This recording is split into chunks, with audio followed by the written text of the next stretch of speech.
Perkenalkan, saya dari kelompok 12. Nama saya Celin Putri Waru. Saya berasal dari SMK Negeri 1 Mau kelas 10 MP2.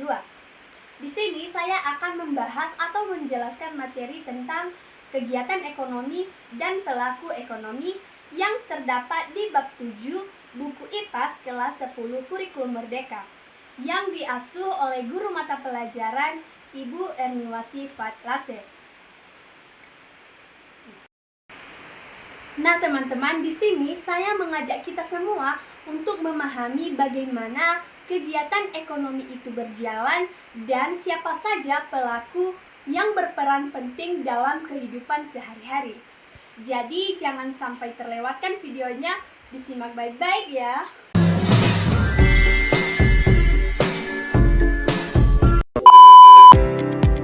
Nah, setelah perkenalan tadi, sekarang kita akan masuk ke pembahasan yaitu materi tentang ekonomi.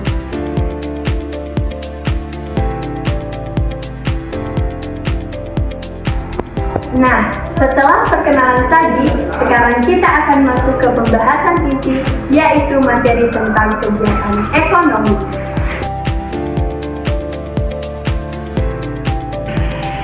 Ekonomi adalah ilmu yang mempelajari bagaimana manusia mengelola sumber daya yang terbatas untuk memenuhi kebutuhan hidup yang tidak terbatas. Dengan begitu, kegiatan ekonomi adalah semua aktivitas yang dilakukan oleh manusia untuk memenuhi kebutuhan ataupun keperluan hidupnya. Jadi teman-teman, banyak hal-hal lain yang akan kita pelajari dari kegiatan ekonomi ini, mulai dari faktornya, jenisnya, sampai pada contoh-contoh kegiatan ekonomi. Jadi disimak baik-baik. Nah, ada 3 jenis kegiatan ekonomi yang paling utama. Yang pertama yaitu produksi, yang kedua distribusi, dan yang ketiga konsumsi. Nah, mari kita bahas satu persatu. Kita mulai dari produksi. Produksi merupakan kegiatan menghasilkan barang atau jasa agar dapat dimanfaatkan oleh konsumen. Pihak yang melakukan kegiatan produksi disebut sebagai produsen. Ada 4 faktor yang memengaruhi produksi. Yang pertama yaitu sumber daya alam atau yang sering disingkat sebagai SDA. SDA adalah segala sesuatu yang disediakan oleh alam agar dapat dimanfaatkan oleh manusia untuk memenuhi kebutuhan hidupnya. SDA yaitu kata lain dari bahan baku. Contohnya seperti tanah, air, mineral, tambang, dan lain-lain. Faktor produksi yang kedua yaitu sumber daya manusia atau disingkat sebagai SDM. SDM adalah manusia yang bekerja atau berperan dalam kegiatan ekonomi. SDM arti lainnya yaitu tenaga kerja. Contohnya, buah sawit tidak bisa dikonsumsi dalam bentuk minyak goreng jika tidak ada tenaga kerja yang memetik buah sawit yang kemudian diolah dalam proses produksi. Berdasarkan kualitas yang dimiliki, tenaga kerja manusia dikelompokkan menjadi 3. Yang pertama yaitu tenaga kerja terdidik. Tenaga kerja terdidik adalah tenaga kerja yang memiliki pendidikan formal tertentu dan keahlian dari sekolah. Jadi, mereka bekerja berdasarkan ilmu yang dipelajari secara resmi. Contohnya seperti guru, dosen, dokter, bidan, dan lain sebagainya. Yang kedua yaitu tenaga kerja terlatih. Tenaga kerja terlatih adalah tenaga kerja yang memiliki keterampilan dari latihan atau pengalaman. Tidak harus dari pendidikan tinggi. Jadi keahliannya didapatkan dari praktik langsung dan pelatihan. Contohnya seperti tukang jahit, tukang salon, dan mekanik. Yang ketiga yaitu tenaga kerja tidak terdidik dan tidak terlatih. Tenaga kerja tidak terlatih dan tidak terdidik adalah tenaga kerja yang tidak memiliki pendidikan khusus maupun keterampilan tertentu sehingga pekerjaannya tidak membutuhkan keahlian khusus. Contohnya ojek, penarik beca, penyapu jalan, dan kuli bangunan. Faktor produksi yang ketiga yaitu sumber daya modal. Sumber daya modal adalah segala sesuatu yang dapat digunakan untuk membantu proses produksi agar bisa menghasilkan barang atau jasa. Contoh sumber daya modal bisa berbentuk barang maupun uang. Faktor produksi yang keempat yaitu kewirausahaan. Kewirausahaan adalah kemampuan seseorang dalam mengelola usaha, mulai dari merencanakan, mengatur, sampai berani mengambil risiko untuk mengambil keuntungan. Contohnya membuka usaha makanan, mengatur produksi, serta penjualan.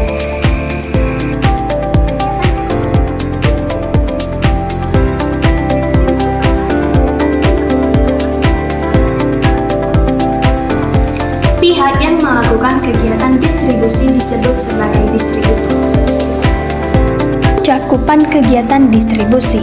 Yang pertama yaitu pembelian. Pembelian yaitu membeli barang-barang dari produsen. Yang kedua yaitu pemilahan dan pengelompokan, yang dimana memilah dan mengelompokkan barang-barang yang dibeli sesuai dengan jenis, bentuk, ukuran, dan mutu. Yang ketiga yaitu pengemasan, yang dimana mengemas barang-barang yang telah dikelompokkan. Hal ini bertujuan agar barang tidak mudah rusak, mudah diangkut, dan menarik minat beli konsumen. Yang keempat yaitu penyimpanan, yang dimana menyimpan sementara barang-barang yang telah dikemas di gudang. Yang terakhir yaitu pengangkutan, yang dimana mengangkut barang-barang dari lokasi produsen ke lokasi penyimpanan dan dari lokasi penyimpanan ke lokasi konsumen. Ada 3 sistem distribusi yang dapat digunakan. Yang pertama yaitu sistem distribusi langsung. Di dalam sistem distribusi langsung, barang-barang langsung disalurkan kepada konsumen tanpa perantara. Artinya, produsen ini langsung ke konsumen tanpa adanya perantara. Contohnya, pembuat kue menjual langsung ke tetangga sehingga tidak ada perantara sama sekali. Yang kedua yaitu sistem distribusi semi langsung. Di dalam sistem distribusi semi langsung, barang-barang disalurkan kepada konsumen melalui pedagang eceran. Yang dimana sistem semi langsung ini hanya lewat satu perantara, berbeda dengan sistem distribusi langsung tidak ada perantara sama sekali. Sedangkan distribusi semi langsung ini lewat satu perantara. Contohnya seperti petani jual beras ke warung, lalu kita membeli beras itu di warung tersebut. Jadi hanya lewat satu perantara. Yang ketiga yaitu sistem distribusi tidak langsung, yang dimana di dalam sistem distribusi tidak langsung ini barang-barang disalurkan kepada konsumen melalui perantara, yaitu agen atau grosir. Setelah itu, perantara akan menyalurkan kepada konsumen. Contohnya, pabrik mie instan, yang dimana pabrik mie instan ini disebut sebagai distributor. Kemudian grosir ini disebut sebagai warung. Kemudian di dalam warung baru kita beli mie instan tersebut. Jadi mie yang kita beli di warung itu sudah lewat beberapa perantara.